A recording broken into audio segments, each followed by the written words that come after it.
सोने खरेदी करू नका असं सांगितल्यावर आम्ही अडचणीत येतो. किमान 40,000 ते 50,000 सुवर्णकार आहेत इथं, बंगाली सगळे धरून. ह्या लोकांच्या पोटापाण्याचा आत्ता प्रश्न आहेच. फक्त ढोबळे आले, सोनं घेऊ नका, परदेशी जाऊ नका. पण याचा अर्थ काय? किंवा लोकांना जर समजावून सांगणारी संस्था कुठली तरी उभी राहायला पाहिजे. जवळजवळ तुम्ही ह्या 2 वर्षात बघितलं तर सोन्याचा रेट हा दुप्पट झालेला आहे.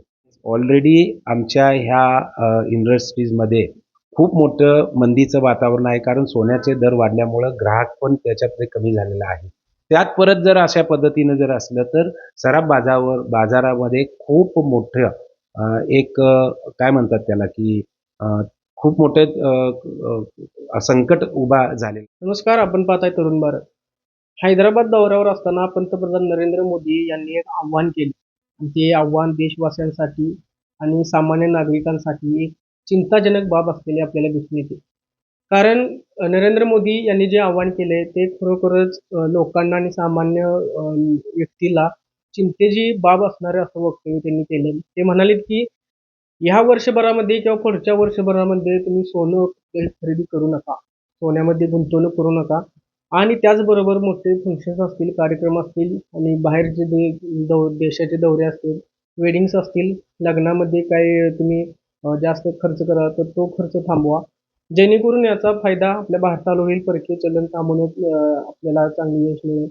तर त्या संदर्भात आता आपण कोल्हापूरमध्ये आहोत आणि कोल्हापूरमध्ये गुजरी बाजारपेठेत आहोत. त्याचबरोबर कोल्हापूर व्यापारी संघ सराफ याचे अध्यक्ष राजेश राठोड आपल्यासोबत आता आहेत. तर या सर्व प्रकरणावर आणि त्यांच्या या आव्हानाला कसं सामोरं ते जातात आमच्याबद्दल आपण त्यांच्याशी चर्चा करणार आहोत. तर नमस्कार. नमस्कार. सर्वप्रथम हे सांगा की तुम्ही किती वर्ष झालं हा सराफचा व्यापार करताय आणि कशा पद्धतीने कार्यरत आहे? मी राजेश राठोड, अध्यक्ष कोल्हापूर सराफ व्यापारी संघ. मी स्वतः ह्या व्यवसायात 40 वर्षापासून आहे.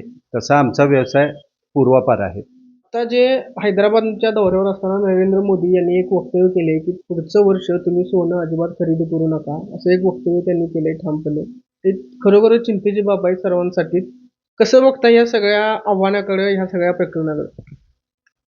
नाही, आपल्या देशाचे पंतप्रधान नरेंद्रजी मोदीजी यांनी हैदराबाद दौऱ्यावर एक 7-8 गोष्टींचं आवाहन केलेलं आहे. त्यामध्ये पेट्रोल, डिझेल असेल किंवा सोनं असेल. आमच्या हिशोबानं सोनं हे महत्त्वाचं आहे. सोन्याची खरेदी 1 वर्षभर करू नका असं आपल्या पंतप्रधानांनी सांगितलं. आम्ही त्यांच्या सगळ्या गोष्टींचा आदर करतोय. सोनं खरेदी करू नका हे त्यांनी सांगितलं, ह्याचं पण आम्ही स्वागतच करतो. परंतु सोने खरेदी करू नका असं सांगितल्यावर आम्ही अडचणीत येतो. कारण सराफ व्यवसायावरती अवलंबून असलेली कारागीर ह्यांचा प्रश्न फार मोठा होणार आहे. बेरोजगारी वाढू शकते. ह्या व्यवसायामध्ये कोल्हापूर शहराचे जर बघितलं तर साधारण 35,000 ते 40,000 लोक या व्यवसायाशी संबंधित काम करणारे आहेत. त्यांच्या रोजगारीचा पण प्रश्न यामध्ये निर्माण होतो. आम्ही पंतप्रधानांच्या गोष्टीचं स्वागत करतोय, परंतु यामध्ये दुसरे सुद्धा पर्याय आहेत, ज्यामध्ये बुलियन सोने विक्रीला ते बंदी करू शकतात. भारतामध्ये जुने सोने भरपूर पडलेले आहेत. तर ते सोनं जर बाहेर आलं आणि त्यापासून जर आम्हाला खरेदी विक्रीची परमिशन दिली तर ते सुद्धा चांगलं होईल. यामध्ये बऱ्याच गोष्टी आहेत की जुनं सोनं विकताना ग्राहकाला 3% GST भरावा लागतो. त्यामध्ये काही सूट दिली.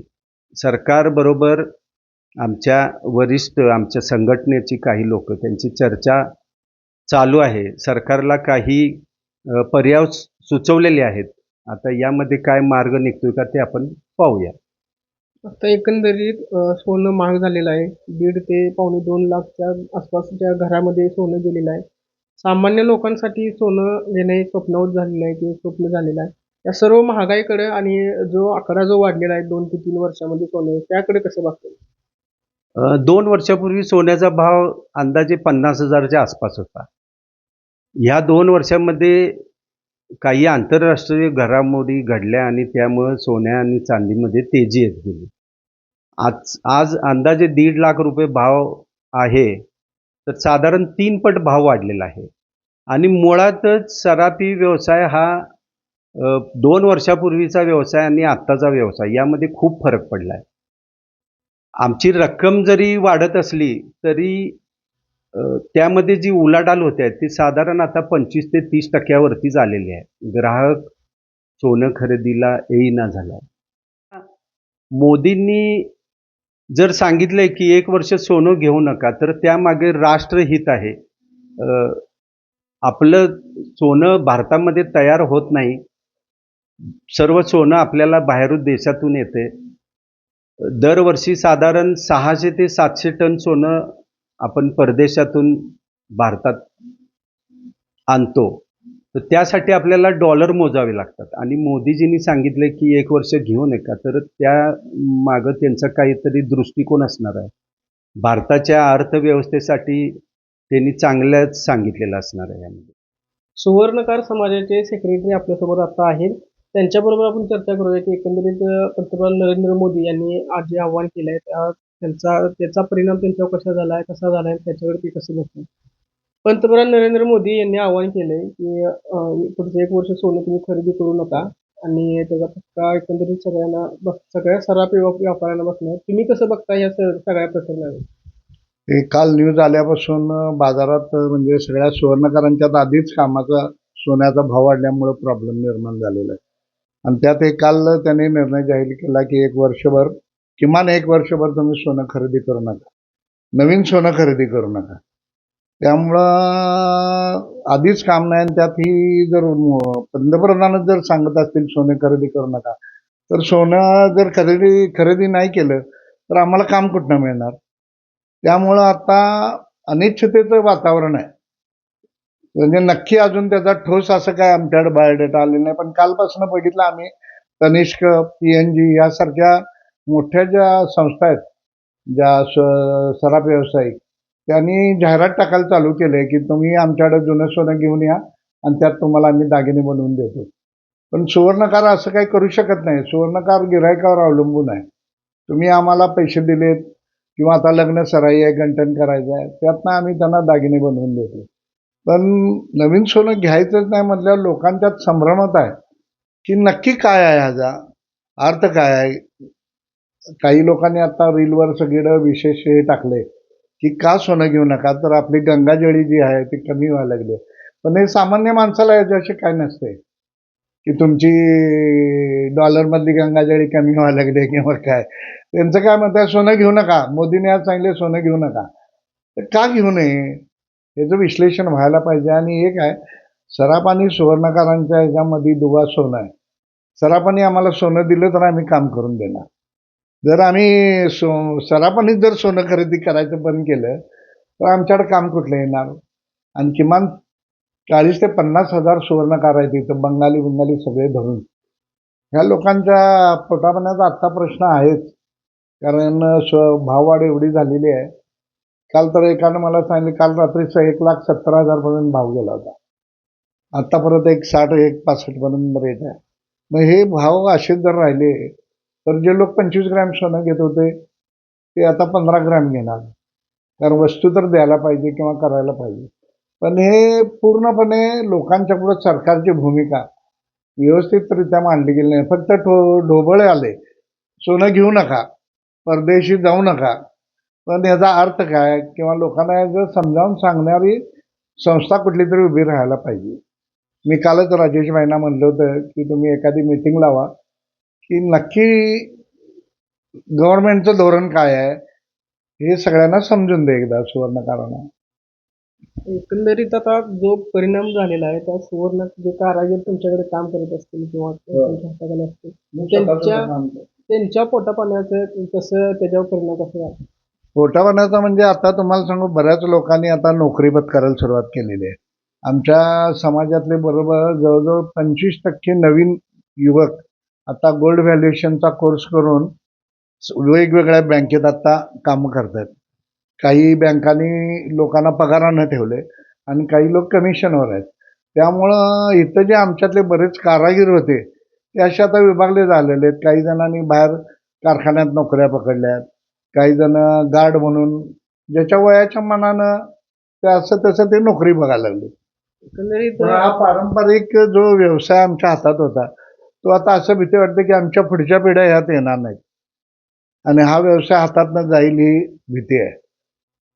एकंदरीत मागच्या 2 वर्षामध्ये ह्या व्यवसायाकडे बघितलं तर हा व्यवसाय एक सकारात्मक एक ऊर्जा देणारा होता किंवा त्या सर्वसामान्यांना परवडणारं असं सोनं होतं. पण आता तेच सोनं 1.5 लाखाच्या पुढे जाते. कसं बघता ह्या संपूर्ण 2 ते 3 वर्षाच्या महागाईचा? हाही भाववाढ झाल्यापासून जवळजवळ 70% तर सुवर्णकारांना काम नाहीये. त्याचं काम नाही म्हणजे काय झालंय, कामं आहेत ती एवढी किरकोळ आहेत, 3 ग्रॅम 5 ग्रॅम ह्या ती कामं चालू आहेत. पण बऱ्याच लोक आता आमच्याकडे बंगाली एवढे होते ते सुद्धा सोडून गेलेले आहेत कलकत्त्याला. पण जे भूमिपुत्र आहेत तिथले आम्ही म्हणजे जन्मजात इथले आहोत, आमचे वडील इथले, आमचे आजोबा इथले, हे सगळे आम्ही पारंपरिक इथले आहोत. त्यांनी काय करायचं आता?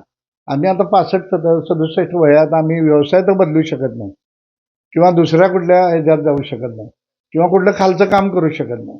त्यामुळं आता सुवर्णकारांच्याकडं अशी परिस्थिती आहे, एकतर सराफांच्याकडं कुठंतरी बाहेरच्या कामासाठी कामाला राहा किंवा रिपेअरिंगच्या कामासाठी त्यांच्याकडे नोकरी करा. मग नोकरीत पगार किती आहे? 6 आणि 7 हजार रुपये. त्यात साधं घर भाडं पण निघत नाही. त्यामुळं फार हलाखीची परिस्थिती आहे सुवर्णकारांची आणि ह्या भाववाढीमुळे तर फार म्हणजे सांगण्याच्या पलीकडे गेलेलं आहे. कोल्हापुरातील आता आपण कोल्हापूर जिल्हा संघ व्यापारीचे विद्यमान अध्यक्ष भरत ओसवाल यांच्याकडे आपण आलेलो आहोत. कशा प्रकारे ते ह्या सर्व प्रकरणाकडे बघतात त्यांच्याबरोबर आपण चर्चा करणार आहोत. सर नमस्कार. नमस्कार. पंतप्रधान नरेंद्र मोदी यांनी हैदराबाद दौऱ्यावर असताना एक आव्हान केले की पुढचं वर्षभर तुम्ही सोनं खरेदी करू नका. ह्या विधानाकडे आणि ह्या आव्हानाकडे तुम्ही कसं बघताय? माननीय पंतप्रधान यांनी जे आवाहन केलं हे देशाच्या हितासाठी केले हे खरं आहे. कारण यामध्ये सोनं जेवढं भारतामध्ये इम्पोर्ट होतं त्याच्या अगेन्स्ट हा डॉलर आपल्याला तिथं द्यावा लागतो. त्या हिशोबानं आपल्या परकीय चलनात याच्यामध्ये आपल्याकडे तूट निर्माण होते. मात्र हे जे आव्हान अचानक झाल्यामुळं आज आमच्या सराफ बाजारात खूप मोठी खळबळ माजलेली आहे. खळबळ म्हटल्यापेक्षा काय झालेलं आहे की आज सराफ बाजारामध्ये अखंड भारतामध्ये कोट्यावधी लोक ह्या सराफ व्यवसायावर अवलंबून आहेत. आज कमीत कमी 40 ते 50 लाख कारागीर आहेत, व्यापारी आहेत, त्याच्या कनेक्टेड असलेल्या संस्था कित्येक अशा आहेत की त्यांच्यावर आज अशा पद्धतीनं जर सोनं खरेदी केलं नाही ग्राहकाने आणि आम्ही विकलं नाही तर या इंडस्ट्रीजला खूप मोठा नुकसानात सामोरं जावं लागेल. त्याच्यामध्ये कित्येक जण बेरोजगार होतील. तर यामध्ये मला असं वाटतंय की ज्यावेळी अशा पद्धतीचं विधान होतं त्यावेळी सरकारनं एक बघितलं पाहिजे की अशा पद्धतीनं विधान करत असताना ही सदर जी ज्वेलरी इंडस्ट्रीजला जर एवढा मोठा फटका बसत असेल, अनुषंगानं भारतातल्या सगळ्या सराफांच्यावर हा जर फटका बसत असेल तर सायमल्टेनियसली त्यांना काहीतरी त्याची उपाययोजना करायला पाहिजे. उदाहरणार्थ आम्ही all India gems and jewellery council मार्फत 3 महिन्या पहिला एक भारत सरकारला एक निवेदन केलेलं की हे जे सोनं इम्पोर्ट एवढं होतंय भारतामध्ये जवळजवळ 700 ते 800 टन प्रतिवर्षी सोनं इम्पोर्ट होतं. आज भारतामध्ये वर्षाकाठी एवढं सोनं इम्पोर्ट होत असलं त्याचबरोबर भारतामध्ये नागरिकांच्याकडं जवळजवळ 35 ते 40 हजार टन सोनं हे लोकांच्या जवळ आहे आणि हे सोनं प्रत्येकांच्याकडं असंच पडलेलं असते. मग ते इन्व्हेस्टर असतील, काही दागिन्याच्या रूपानं असतील, काही लोकांच्याकडं पूर्वपरंपरेत पद्धतीनं आलेलं असेल. तर हे सोनं जर चलनात आलं म्हणजे काय की बाबा हे सोनं जे आहे हे सोनं आपण जे बाकीचं सोनं इम्पोर्ट न करता सदरचं सोनं जे आहे ते आपल्या भारत सरकार मान्यता प्राप्त त्यांनी आमच्या GJC बरोबरची चर्चा किंवा औद्योगिक संस्था ज्या ज्वेलरी इंडस्ट्रीजमधल्या आहेत त्यांच्याबरोबर करून अशी एखादी गोल्ड मॉनिटायझेशन स्कीम जर आणली तर त्यामध्ये काय करायचं की उदाहरणार्थ एका व्यक्तीकडं एक 5 तोळे सोनं आहे, 500 ग्रॅम 50 ग्रॅम सोनं, 100 ग्रॅम सोनं आहे त्यांच्याकडं. ते 100 ग्रॅम सोनं त्यांनी त्याच्या पुढच्या फ्युचरसाठी, लग्नासाठी किंवा पुढच्या फ्युचर इन्व्हेस्टमेंटसाठी ठेवलेलं असेल तर ते लॉकरमध्ये किंवा घरी असंच पडलेलं असते. ते सोनं जर भारत सरकारनं मान्यताप्राप्त त्यांनी जे एजन्सीज लावून दिल्या असतील त्यांच्याकडे ते सोनं जर डिपॉझिट केलं तर त्याला 2.5-3%, 3.5% नॉमिनल व्याज जर दिलं तर त्या सोन्याला उदाहरणार्थ 100 ग्रॅम सोनं दिलं तर 3 ग्रॅम व्याज मिळालं तर एक 5 वर्षात त्याला 15 ग्रॅम व्याज मिळेल. 100 ग्रॅम सोनं ते त्यांच्याकडे असंच पडलेलं आहे, त्याला 15 ग्रॅम सोनं जर मिळालं व्याजारूपे तर 115 ग्रॅम होईल, त्याचीही असेट वाढेल आणि जे सोनं डेड झालेलं आहे ते आपल्या बाजारामध्ये येईल, जेणेकरून सोनं इम्पोर्ट करायची पाळी येऊ नये. अशा पद्धतीचा ते आम्ही all India gems and jewellery council मार्फत पण ते प्रपोजल सांगितलेलं होतं. तर मला असं वाटतंय की ह्या ज्यावेळी अशा काही ज्या आपण ज्यावेळी आवाहन करतो त्याबरोबर अशा पद्धतीचे एक काहीतरी कॉन्क्रीट आपल्या इंडस्ट्रीजसाठी पण त्यांनी काहीतरी त्यांना सवलत द्यायला पाहिजे, जेणेकरून आपल्या ह्या भारतीय अर्थव्यवस्थेवर त्याचा चांगला फायदा होईल असं मला वाटतं. एकंदरीत बघता संपूर्ण ह्या सराफी व्यवसायाकडे तर 1-2 वर्षापाठीमागचा जो सोन्याचा दर होता आणि आत्ताचा जो सोन्याचा दर चाललाय त्यामध्ये कशी तफावत आहे आणि त्याकडे कसं बघताय? एकंदरीत बघायला गेलं तर सर्वसामान्य लोकांना सोनं खरेदी करण्यात तितकंच आता महाग झालेलं आहे किंवा एक स्वप्नवत झालेलं आहे. ह्या सगळ्या महागाईकडे एकंदरीत कसं बघताय? आता सोन्याच्या दराबाबतीत एक सगळ्यात महत्त्वाचा विषय म्हणजे सोन्याचा दर हे काय ही भारत ठरवत नाही. सोनं हे इंटरनॅशनल मार्केटमध्ये त्याचा रेट निघत असतो. त्यामुळं जवळजवळ तुम्ही ह्या 2 वर्षात बघितलं तर सोन्याचा रेट हा दुप्पट झालेला आहे. 70,000 रुपये रेट हा 2024च्या आसपास होता. तो आज 2026ला जानेवारीपासून आत्तापर्यंत बघायला गेला तर हे 1,80,000 होऊन परत आता 1,50,000च्या आसपास आलेला आहे. तर हा दर जो आहे हा वाढलेला आहेच. ऑलरेडी आमच्या ह्या इंडस्ट्रीजमध्ये खूप मोठं मंदीचं वातावरण आहे, कारण सोन्याचे दर वाढल्यामुळं ग्राहक पण त्याच्याकडे कमी झालेला आहे. त्यात परत जर अशा पद्धतीनं जर असलं तर सराफ बाजारामध्ये खूप मोठं एक काय म्हणतात त्याला की खूप मोठं संकट उभा झालेलं आहे. तर मला असं वाटतंय की यामध्ये भारत सरकारनं खरोखरच विचार करून ह्याच्यावर निर्णय घेण्याची गरज आहे. आता एकंदरीत तुमच्या या शॉपमध्ये किंवा दुकानामध्ये बघायला गेलं तर भरपूर कामगार आहेत. हे आव्हान जर का लागू झालं काही दिवसांमध्ये तर त्या कामगारांना तुम्ही कशा पद्धतीने हँडल करणार आणि त्यांना काय काय सांगणार, तुम्ही काय समजून घ्याल? नाही, आता कसं आहे की हा मोठा खूप चिंतेचा प्रश्न आहे. आज माझे समजा शोरूम असेल तर कित्येक असे शोरूम्स आहेत की त्याच्यावर सेल्समन आहेत. त्याचबरोबर माल उत्पादन करणारे कारागीर आहेत. या कारागिरांच्यावर पण मोठं संकट उभा होणार आहे. सेल्समनवर पण होणार आहे. काही लोकांनी लोन काढून जे पैसे घेतलेले आहेत, जर काय त्याचे इन्कम ऑफ सोर्स नसेल तर त्या लोनचं व्याज पण त्याचं नुकसान भरावं लागणार आहे. म्हणजे मला तेच सांगायचं की ह्यामध्ये खूप मोठं संकट या सराफ बाजारावर आलेलं आहे. तर ह्यावर भारत सरकारनं निश्चितच एक ठोस असा निर्णय घेऊन ह्या ज्वेलरी इंडस्ट्रीज ही टिकली पाहिजे. आज जर तुम्ही टॅक्सच्या रूपानं जर बघितलं तर आज जवळजवळ सेकंड किंवा थर्ड लार्जेस्ट टॅक्स भरणारी ही इंडस्ट्रीज आहे. जर ह्या दुसऱ्या रूपानं पण आपल्या अर्थव्यवस्थेवर त्याचा परिणाम होणार आहे तर निश्चित याच्यावर विचार करावा आणि मार्ग निघेलच. कारण हे भारतभर आता ज्यावेळी चर्चा झाली, मी आज ऑल इंडिया जेम्स अँड ज्वेलरीच्या काउन्सिलच्या माध्यमातून सगळ्यांशी चर्चा करतोय, तर प्रत्येकाचं तेच मत आहे की निश्चित सगळेजण आपण देशाबरोबर आहोत, देशप्रेम आपलं सगळ्यांचं आहे. जे निर्णय घेतात त्याचं पालन झालं पाहिजे. मात्र आपण पण ज्या हिस्सा आहे तर त्याचा पण विचार हा सर्वांनी म्हणजे सरकारनं केला पाहिजे आणि त्यातनं मार्ग काढायला पाहिजे. एकंदरीत बघायला गेलं तर म्हणजे मोठी इंडस्ट्री आहे त्यांचा टॅक्स सरकारला भरपूर कोट्यावधीमध्ये जात असतो.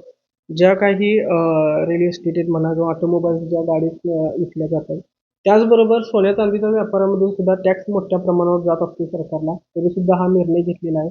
टॅक्सच्या संदर्भात आणि ह्या संपूर्ण निर्णयाबद्दल तुम्हाला काय कसं बघता येईल? यामध्ये एकच आहे, मी सांगतो की ह्याच्यावर असं अचानक भाष्य करून ही इंडस्ट्री जर धोक्यात येत असेल तर सरकारनं त्याच्यावर आमच्या असोसिएशन असतील भारत लेवलच्या त्यांच्यावर चर्चा करायला पाहिजे. त्यावर मार्ग काढला पाहिजे. कारण आज ह्याचा फटका जो आहे हा फक्त आपल्याच नाही येणार आणि दुसरं महत्त्वाचं मला ह्यातनं एक आणि गोष्ट सांगावीशी वाटते की सोन्याचा दर जर तुम्ही ह्या पाठीमागच्या वर्षातनं बघितला तर आज सगळ्यात बेस्ट इन्व्हेस्टमेंट म्हणून पण सोन्याकडे बघितलं जातं. नाही की हा शॉक किंवा चैनीचा दागिना आहे. त्यामध्ये एक डिझाईन म्हणून वापरणारे वर्ग वेगळा आहे. काही आपल्या हिंदू संस्कृतीमुळे आपल्या ह्याच्यामध्ये सोन्याचा प्रत्येक लग्न कार्यामध्ये असेल, कुठल्याही कार्यक्रमामध्ये असेल, थोडं ना थोडं प्रत्येकाचं, भले तो लहान माणूस असेल तर छोटा 1-2 ग्रॅम घेत असेल, मिडल असेल तर 5-10 ग्रॅम घेत असेल. तर प्रत्येक जण ह्याच्याशी जुडलेला आहे आणि ह्याच्यात सगळ्यात महत्त्वाचा विषय काय की सोनं ही इन्व्हेस्टमेंटची वस्तू आहे. आज अचानक एनी टाईम मनी म्हटला ना, की तुम्हाला अचानक काय गरज लागली, तर आज तुमच्याकडे प्रॉपर्टी असतील, शेअर्स असतील, बाकीच्या ह्याच्यातनं तुम्हाला पैसे जर इनकॅश करायचे असेल, तर त्याला खूप वेळ लागतो. सोनंच ही वस्तू अशी आहे की तुम्ही अर्ध्या रात्री गेला आणि कुणाला सांगितलं की मला गरज आहे, तर त्याचे पैसे होतात. तर आपण त्यांना तुम्ही इन्व्हेस्टमेंट करू नका किंवा कसं आहे, आता एक उदाहरण म्हणजे तुमच्या घरात एक 5 वर्षानंतर लग्न आहे तुमच्या मुलीचं आणि तुम्ही प्रत्येक तुम्हाला एक ठराविक वर्षाकाठ महिन्याला तुम्हाला रक्कम मिळते आणि तुम्ही महिन्याला एखाद 1-1 ग्राम सोनं घेत असता. ते आज 1,50,000 आहे आणि उद्या 3-4 वर्षानं ते सोन्याचा दर हा 3,00,000 3.5 लाख झाला, तर तुम्ही सोनं नाही घेतलं तर त्याचं नुकसान तुम्हाला होणार आहे की नाही होणार? मग ह्याचा पण म्हणजे ग्राहक वर्ग हा विचार करेल. तर मला असं वाटते त्यांनी आवाहन केलं असलं तरी सुद्धा ठीक आहे, थोडाफार फरक पडेल. मात्र 100%च सगळे व्यवसाय बंद होतील आणि तुम्हाला व्यवसाय होणार नाही, असं मला तरी वाटत नाही. त्याचबरोबर ह्या निमित्ताने एक आम्ही पण सगळे सराफांची आमची बाजू आम्ही आवाहन करतो, की तुम्ही काय करावं, की जुनं सोनं आपल्याकडे आहे. आज ते जुनं सोनं देऊन नवीन दागिना आपण करू शकतो. जर आपल्याला खरोखरच याला विनंतीला मान द्यायचा असेल, तर आपण ह्या थोड्या वेळापुरतं असं पण करता येईल आणि लोकांना पण आवाहन करायचं, की बाबा तुमच्याकडे जर जुनं डेड पडलेलं असेल आणि तुम्हाला दागिना करायचा असेल, तर ते जुनं सोनं द्यावं आणि नवीन दागिना करून घ्यावा. जेणेकरून आपल्याला एकच म्हणायचं, की सोनं भारतामध्ये इम्पोर्ट कमी व्हायला पाहिजे आणि ते इम्पोर्ट कमी झालं तर आपल्या अर्थव्यवस्थेला त्याचा फायदा होईल. त्याच्याबरोबर आम्ही सगळे सराफ आहोत. मात्र ते घेऊच नका आणि त्यानंतर जर प्रश्न ह्या इंडस्ट्रीजसाठी जर ते धोक्यात येत असेल, तर त्याचा गांभीर्यानं सरकारला विचार करायला पाहिजे. किंवा नक्कीच आपण आता बघितले की सराफ व्यवसायामध्ये खूप मोठी ह्या पंतप्रधानांच्या विधानानंतर खूप मोठी खळबळ माजलेली आहे. त्याचबरोबर ज्या ह्या शोरूममध्ये किंवा जे मोठे मोठे दुकानं आहेत ह्यामध्ये जे कामगार जे कामाला आहेत त्यांच्या पोटावर सुद्धा पाय आणि येण्याची शक्यता नाकारता येत नाही. कारण जे विधान आहे त्या विधानाला चिंताजनक बाब असं म्हणून सुद्धा सगळे संपूर्ण भारतामध्ये बघितलं जातं. तर याबद्दल तुमचं काय मत आहे हे आम्हाला कमेंटमध्ये नक्की सांगा. कॅमेरामॅन सूरज पाटील सोबत मी साजिद पिरजादे, तरुण भारत, कोल्हापूर.